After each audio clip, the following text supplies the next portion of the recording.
What the frick is up, guys? It's me, Lime the Lemon, and welcome to my Star Wars video. And yes, I have made this video already, however I didn't really like the way that the first one was structured and how much I rambled in it. I wanted to lay out my points a little bit more concisely, and so here we are. I am going to be reviewing Star Wars episodes 1 through 9 in that order, and for my first hot take of the video, that is the order in which new viewers should watch Star Wars. Now, hear me out here. Everybody, even people who know nothing about Star Wars, know the line from episode 5 where it's revealed that Darth Vader is Luke's father. That's usually the reason why people recommend that you watch 4, 5, and 6 first. But in my experience with my fiance, it ended up making way less sense to be jumping around chronologically when everybody already knows the twist anyways. But yeah, anyways, the gameplay that you're seeing is from Star Wars Battlefront 2004, and with that, let's head right into episode 1.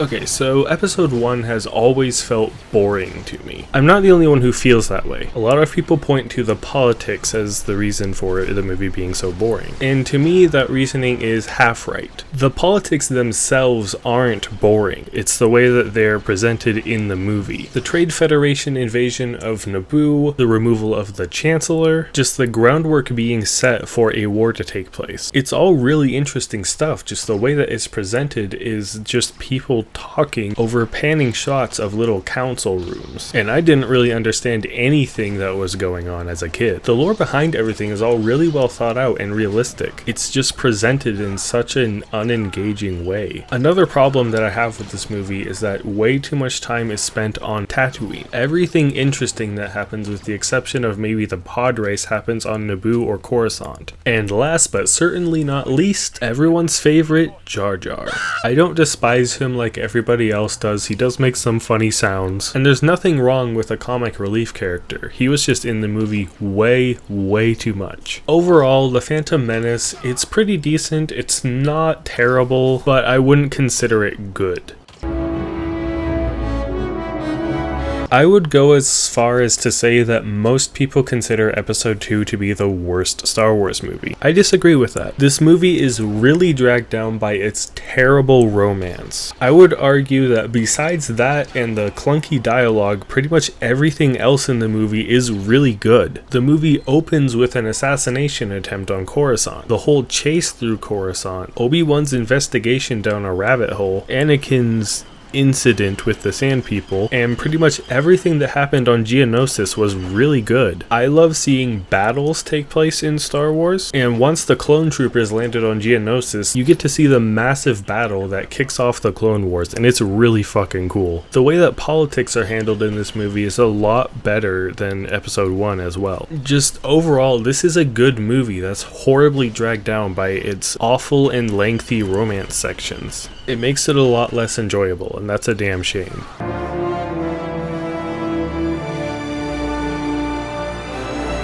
While episode 3 Revenge of the Sith may not technically be the best Star Wars movie, it is my favorite. I love this movie, and I think I have valid reasons. This movie has the best opening in all of Star Wars. Nothing like a flight through an all-out space battle to open up your movie. Speaking of battles, you get to see them play out all across the galaxy, and it rules. Something I haven't really talked about with the prequels is the CGI. And while it was a bit rough in the first two due to it being the early 2000s, it holds up really well in this one. A lot of people criticize the prequels for being all CGI with no practical effects, and ignoring a lot of the practical effects that went into making the CG effects. I think it all works because everything is CG. Nothing looks out of place or takes you out of the movie that way, like it would in movies where there's more limited CGI effects. Another thing that I think is really important, the score in this movie is the best score out of any Star Wars movie. The score is integral to how a movie emotionally grips you. In a movie that has so many heartbreaking moments, John Williams fucking nailed it. Really, the only thing that I can say against this movie is that it does still have some clunky and cheesy dialogue, but it's nowhere near as bad as episode 1 or 2. I love this movie, and I think it's really good. As we go into the original trilogy, I'm not gonna have a whole lot to say. For episode 4, most of my issues with this movie just kinda come down to the fact that it's old. This movie was groundbreaking when it came out. Nowadays though, this formula has been done so many times since then that it's just kind of become cliche. And while this movie does hold up remarkably well for a movie that came out in the 70s, it's not really something that I need to keep watching over and over. But it's alright.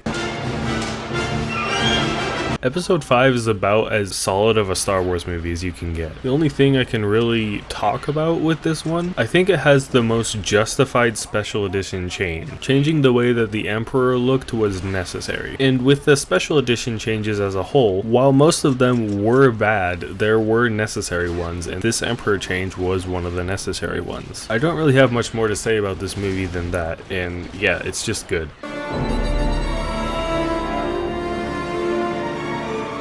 Episode 6. I do have a bit to say about this one. I'm just gonna say it, the only good part of this movie is everything that includes Luke Skywalker and Darth Vader together. Those parts of the movie are incredible. Everything else just has too much of a goofy tone to me. That, or it just goes on for way too long, like the Jabba's Palace sequence. I've already said a couple times about how much I like Star Wars battles, and the Battle of Endor is just too silly for me. I appreciate the sentiment behind it. If you didn't already know, the Empire is based on the US being imperialistic, specifically during the Vietnam War. The rebellion is modeled after the Viet Cong, and basically any underdog who dares to stand against a global superpower. And a lot of the attacks that the Ewoks and rebels launch against the Empire, they're meant to be reminiscent of the guerrilla warfare tactics employed by the Viet Cong. I think it's great, and I love the sentiment. I just can't get behind how silly everything comes off as. Overall, everything with Luke and Darth Vader was great. Everything else, not so much.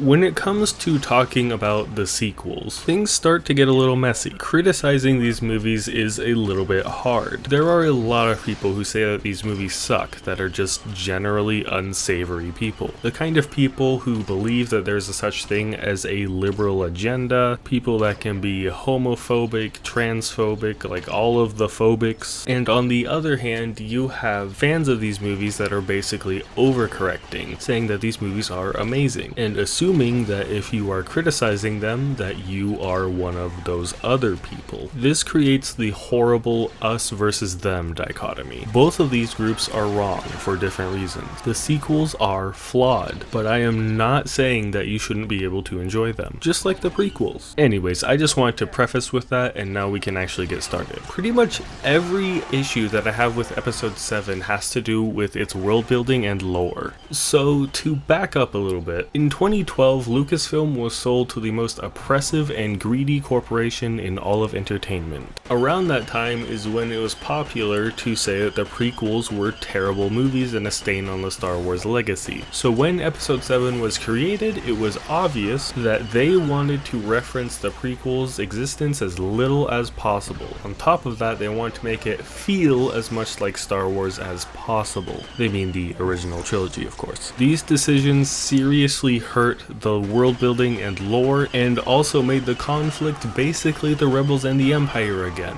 It didn't matter that it should have been the New Republic versus like Imperial remnants forming back together or something like that. They wanted it to quote unquote feel like Star Wars again. Okay, so even if they are doing Rebels versus Empire again, basically, how they came to be is not really explained. It comes off as extremely uninspired. Say what you will about the prequels, at least the world building and lore was done correctly. Other than this, in my opinion, major flaw, it is a fun story, and we are introduced to some really interesting characters. We'll see what these next movies do with them, but overall this movie's good. Calling episode 8 controversial is a bit of an understatement. Personally, I like a lot of the things that were done in this movie. Rey becomes a much more interesting character where you get to see some of her flaws and her growing relationship with Kylo Ren. All of her conversations and interactions with Kylo Ren, I think, are my favorite parts of this movie. Kylo Ren had a serious evolution as a character from episode 7. He's so much more interesting when you get to see how he's feeling and when he's not just screaming scheming the whole time. And when he does lash out, it has a purpose, like when he destroyed his mask, showing that he wanted to be his own person instead of just being in Darth Vader's shadow. Finn, however, was not so lucky. The concept of a main character being a turncloak stormtrooper is so cool, and they just completely dropped the ball. Unlike Rey and Kylo, he just kind of fucked around on Canto Bight, and we didn't really learn anything about his character. They had a chance at the end of the movie to have him make the ultimate sacrifice, and I think that would have been amazing, but they copped out at the last second. Some of the big things that people hated about this movie were the reveal of who Rey's parents were, the way Luke Skywalker was portrayed, and Rose. I personally love the idea of Rey's parents being nobody because it just reinforces the idea that you don't have to come from somewhere important to do great things. This idea is kind of shat on in the next movie, but we will get to that. As for Luke Skywalker, trauma affects people in different ways. It is completely plausible for somebody to completely turn their back on their old ideals, and I personally can buy into it. And Rose, I personally don't think that she's a bad character. She was just used terribly in this movie. Overall, I do like this movie quite a bit. The entire Canto Bight section sucks, and Finn's character was absolutely wasted, but overall I think that this is a good movie and probably my favorite of the sequels. Alright, holy shit. I legitimately have no idea how people can see this movie and still say that Attack of the Clones is the worst Star Wars movie. Episode 9 is the worst Star Wars movie. It's not even close. Like I said before, Attack of the Clones is a good movie that's just dragged down by a horrible section of the movie. Before this movie came out, I was telling pretty much everybody that I knew, the only way this one will be bad is if it tries to retcon The Last Jedi. And guess what it fucking did? Not only did it do just that, it went above and fucking beyond. Kylo rebuilds his mask, Rey's dad is Emperor fucking Palpatine, Rose basically has a cameo appearance, and pretty much everybody's character development is reset back to episode 7. Petty decisions aside, this movie just jumps from location to location at like a million miles per hour, and nothing really matters and everything is convenient in this movie. There are no stakes whatsoever. Every character death is a fake out death until the very end of the movie. Said death is Kylo Ren, and he just fucking dies, I guess, after schlooping all of his force energy into Rey. Not like they could have kept each other alive by just sharing it back and forth or something. On top of that, Palpatine is back inexplicably off screen.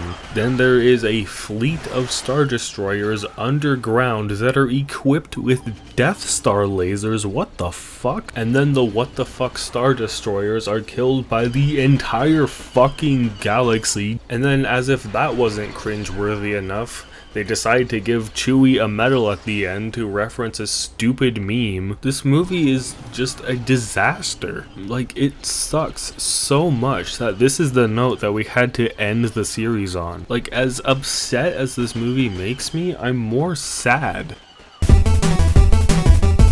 This was originally going to be an idea for a second video, but I thought, why not? I'm already remaking the Star Wars video, let's include all of it. So yeah, Rogue One. The first half of this movie is really underwhelming, but it is absolutely made up for by the second half. The Battle of Scarif is incredible, and the Darth Vader hallway scene is fan service done right. Overall, I just have to say this movie is alright because the first half is so underwhelming. Just like, the thing is I'm not really sure how I would change it myself, so yeah, I don't know.